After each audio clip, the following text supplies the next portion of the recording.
Assalamualaikum warahmatullahi wabarakatuh. Hari ini di studio saya bersama dengan Pak Sapari. Ya, beliau sangat luar biasa dan sangat berpengalaman di sektor pertambangan khususnya. Walaupun dulu sekolahnya di migas ya Pak Sapari ya, tapi lama bekerja di pertambangan dan dalam pengelolaan lingkungan pertambangan kayaknya Pak Sapari ini sudah sangat berpengalaman. Nah, kali ini kita mau bincang-bincang sama Pak Sapari terkait dengan pengelolaan lingkungan hidup di pertambangan ya, terkait dengan dampak dan segala macam, mungkin nanti sampai ke perubahan terkait dengan climate change kita, pengaruh di sektor pertambangan terhadap perubahan iklim secara global. Nah, Pak Sapari ya, sebelum kita diskusi ya terkait dengan materi pengelolaan lingkungan, mungkin Pak Sapari bisa memperkenalkan diri sekilas Pak, silakan Pak. Oke, terima kasih. Assalamualaikum warahmatullahi wabarakatuh. Waalaikumsalam warahmatullahi wabarakatuh. Salam sejahtera buat kita semua. Tentunya juga terima kasih Pak Al Wahono sebagai Pak Direktur APKPI yang telah mengajak saya ini untuk ngobrol-ngobrol ya secara umum mengenai pengelolaan lingkungan hidup di kegiatan sektor pertambangan mineral dan batu bara. Oke. Memang saya benar apa yang disampaikan sama Pak Al bahwa saya latar belakang pendidikan saya sebenarnya petroleum engineer. Nah, cuma memang hanya sekitar 2 tahun saya berkiprah di offshore drilling operation. Pertama pada saat fresh graduate. Selebih itu saya hampir sekitar 5 tahun saya bergabung pada perusahaan konsultan berkiprah di penyusunan AMDAL. Oh, dulu pernah di konsultan juga. Hampir 5 tahun. Hampir 5 tahun dari tahun 92 sampai 96. 96. Ya, hampir sekitar 50% studi AMDAL yang saya kebetulan dipercaya dan punya sertifikasi sebagai ketua tim penyusun AMDAL. Terus selanjutnya setelah dari konsultan? Nah, itu baru saya bergabung dengan Freeport. Oh, di Freeport. Nah, dimulai dari senior engineer lingkungan hidup di sana dari tahun 96 sampai 2008. 12 tahun. Ya, di Departemen Lingkungan Hidup bersama Pak Wisnu di sana, Pak Bayu juga, Pak Rusdian Lubis, guru saya. Itu jadi ngelola lingkungan ya. Betul, mulai dari tambang sampai pelabuhan dan pemuatan produk dari Freeport ke kapal tankernya. Setelah dari Freeport kemana lagi nih? Nah, dari Freeport kemudian alhamdulillah saya bergabung dengan Holcim. Oh, di Holcim. Ketemu Pak Direktur pertama Pak APKPI, Pak Edi, almarhum Pak Edi Sartono di sana. 2 tahun di sana, kemudian saya bergabung dengan MHU. Oh, pernah. Di situ baru kenal dengan sebagai praktisi di coal, batu bara, coal mining. Dari situ baru bergabung setelah saya membangun HSE departemen di MHU. Dulu terpisah-pisah antara Enviro, safety dengan integrasikan saya pada saat bergabung di sana. Nah, setelah itu saya bergabung dengan energy resources. Oh, energy resources. TBK. Ya, di situ sama sekitar 2 tahun dan juga berikutnya lagi ketemu teman, akhirnya direkrut juga, diajak untuk bergabung sebagai GM General Manager di HSE di Departemen Division Head di Padang Karunia Group. Itu terakhir saya sebagai praktisi. Berapa tahun di Padang? Padang Karunia? 2 tahun. Oh, lumayan. 2 tahun dari 2012 sampai 2000. Setelah itu berkiprah sebagai konsultan, sebagai instruktur. Betul. Jadi waktunya sekarang berbagi ya. Iya. Oke. Makasih Pak Sapari, berdasarkan pengalaman Pak Sapari sekian lama dan perubahan suasana saat ini. Menurut Pak Sapari ini pernah di mineral, pernah di batu bara ya, jadi komplit lah yang pengetahuan dan pengalaman Pak Sapari ini. Jadi menurut Pak Sapari, dampak yang paling besar, dampak lingkungan kan banyak ini ya, terhadap yang namanya lingkungan, air, udara, tanah ya, termasuk ekosistem, termasuk kehidupan manusia juga. Nah, dampak yang paling besar dari kegiatan usaha pertambangan, dampak lingkungannya apa nih Pak Safari? Oke.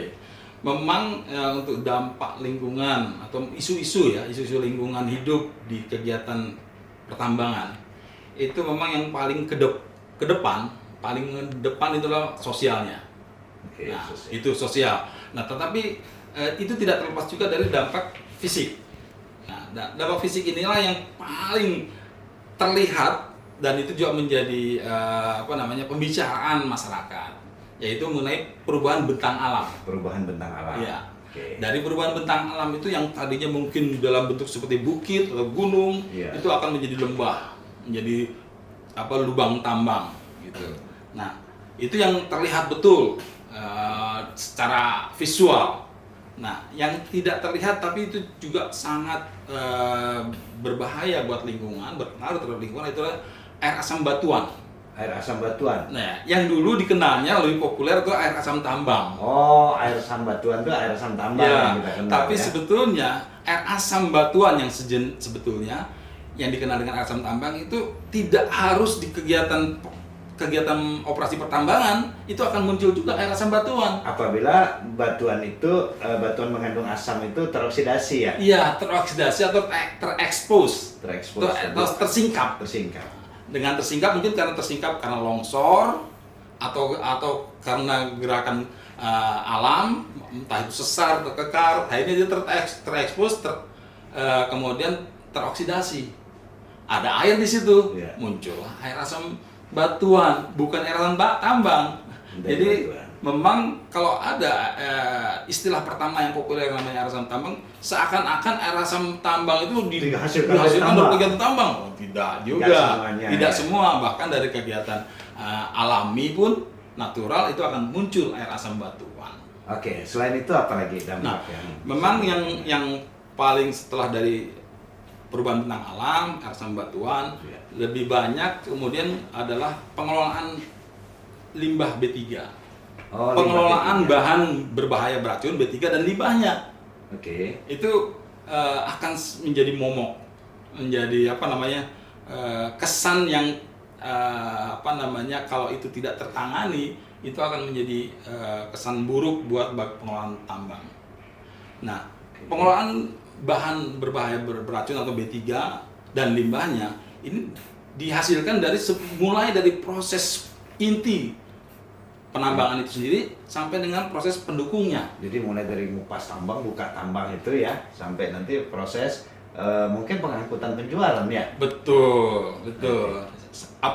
Apalagi kita tahu dari peraturan perundangan itu mengkategorikan yang namanya bahan limbah B3 itu bahkan masuk pada batuan yang bukan mengandung mineral itu jadi masuk kategori limbah B3 gitu, karena dicurigai secara umum dicurigai itu akan berbahaya, beracun. Berarti dampaknya ada lagi nggak kira-kira? Ada 4 tadi dari Ya, sosial. ada yang selebihnya biasanya kalau dari kegiatan pendukung tambang itu adalah mengelola komunitas atau pemukiman karyawan, resettlement karyawan. Oke. Nah, biasanya kegiatan tambang itu kan mulai dari hingga hampir ratusan orang sampai puluhan ribu orang itu di-manage.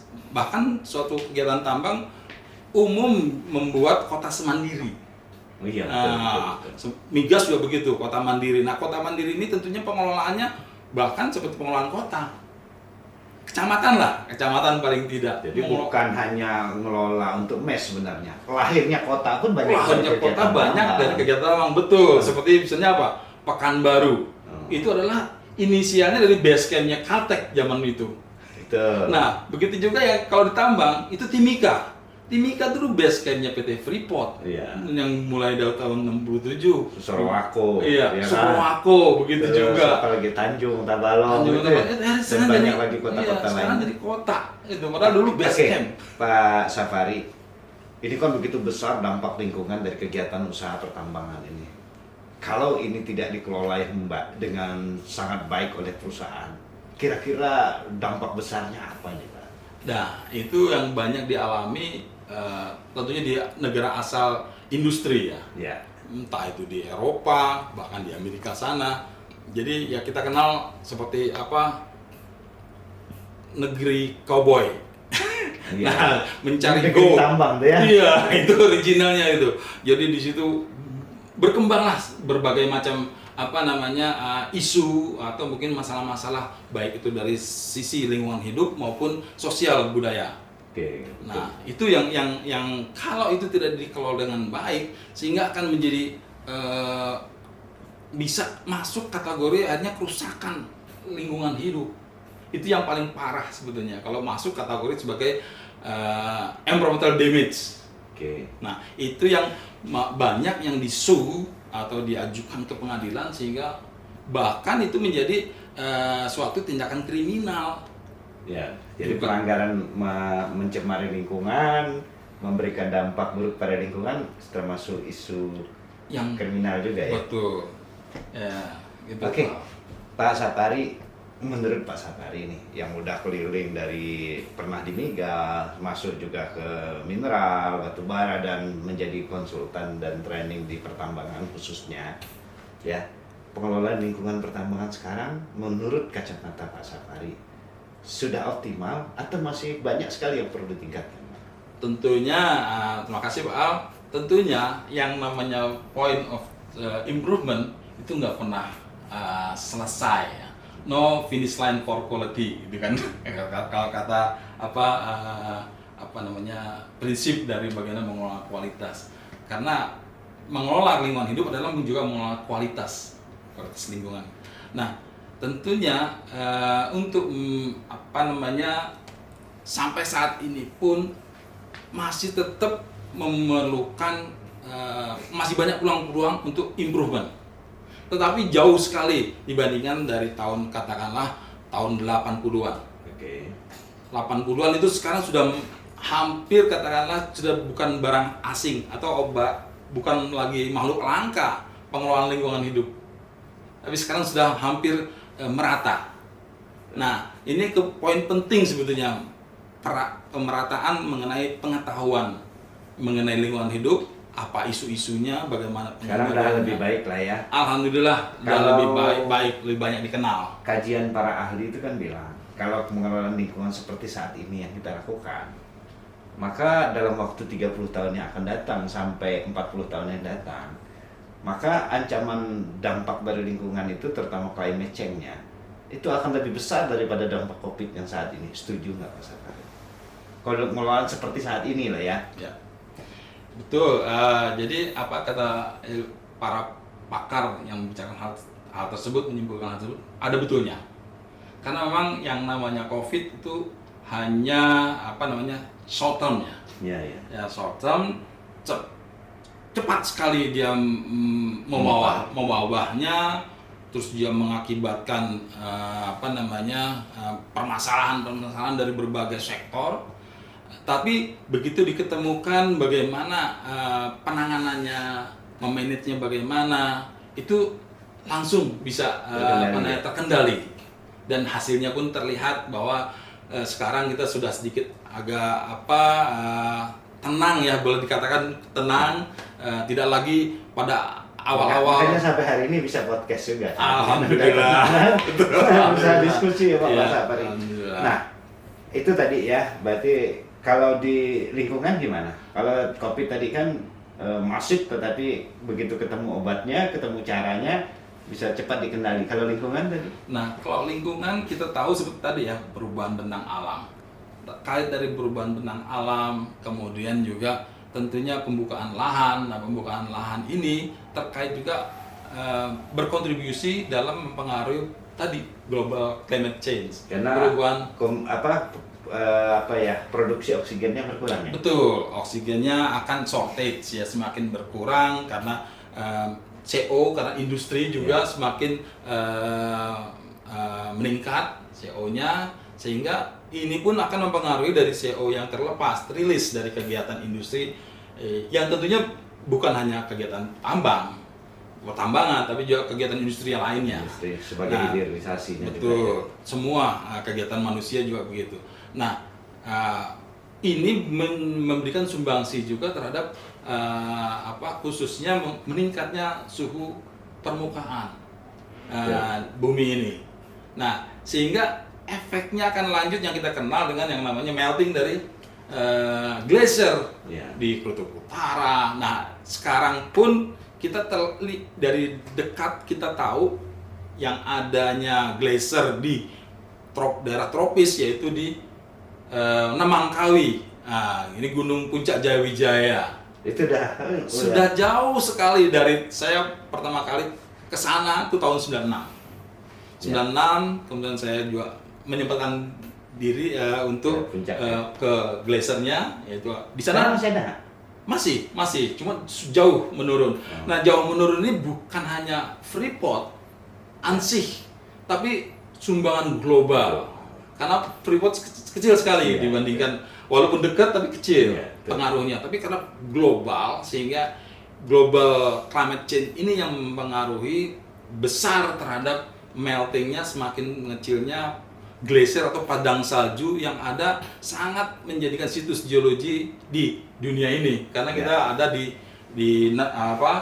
tropis, daerah tropis. Betul. Yang adanya glacier itu sulit ya kalau daerah tropis ada glacier. Nah, betul. Pak Sapari, terima kasih. Tapi sebelum saya akhiri ya, sahabat bisnis manajemen, jadi saya mau minta Pak Sapari, ada enggak yang Pak Sapari mau sampaikan pesan-pesan terkait dengan pengelolaan lingkungan sampai perubahan climate change ini, sebagai pesan Pak Sapari kepada para penonton dari video YouTube Business Management ini? Oke, terima kasih Pak Al. Nah, tentunya apa yang sudah tadi kita bicarakan Pak Al, jadi yang itu pun prinsip dari siklus manajemen, yaitu yang kita kenal, sangat kenal, populer, itu PDCA ya. Plan, Do, Check, and begitu juga terhadap risk management, yang itu harus kita mulai dari identifikasi aspek dampak lingkungan. Nah, untuk mengetahui identifikasi, tentunya orang harus diawali dengan pengetahuan dulu. Betul. Jadi harus tahu dulu apa masalah lingkungannya.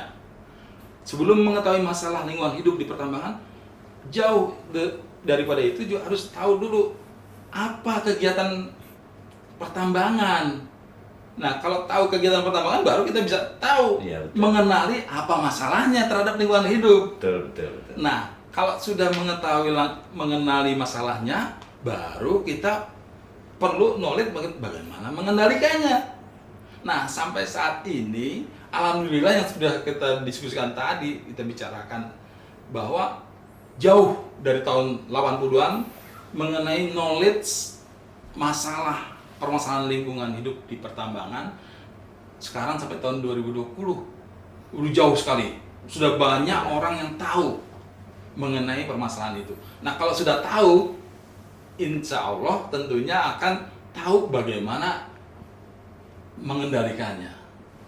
Nah, sehingga sekarang apalagi eranya era yang semakin dikejar untuk tidak cukup knowledge, tidak cukup skill, tidak cukup attitude, tapi kompeten.